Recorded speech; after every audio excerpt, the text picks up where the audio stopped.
Азыркы учурда кибер кылмыштар көбөйүп, алдамчылар жарандардын социалдык тармактардагы аккаунттарына кирип, тизмесиндеги бардык досторунан карызга акча сурап, акча котуртуп, уяттуу видеолорго жүзүн коюп монтаждап, шантаж кылууга чейин жетти.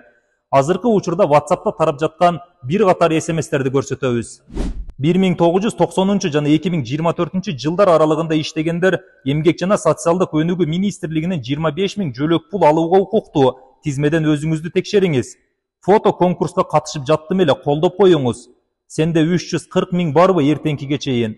5300 сом берип турчу, 2 саатка жетпей котором. Бул билдирүүлөрдүн бардыгы жалган. Жакын адамыңыздан же бейтаныш номерден күтүүсүз SMS келсе, эмоцияга алдырбастан окуянын чын төгүнүн тактап алыңыз. Жеңил акча табууга чакырган билдирүүлөрдү көрсөтөбүз. 5 минутанын ичинде 27 000ден 155 000 сомго чейин иштеңиз. Туристик агенттиктер аркылуу күнүнө 1000ден 8000 сомго чейин табууга болот. Мен Асел Кадырбекова, сизди куттуктайм. Сиз менин конкурс оюнумдан автоунаа утуп алдыңыз. Унааны кимге каттайбыз? Каттоо үчүн 8000 сом которуңуз.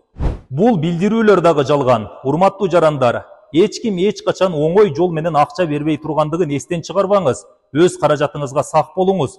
Жеңил акча капканда гана болот.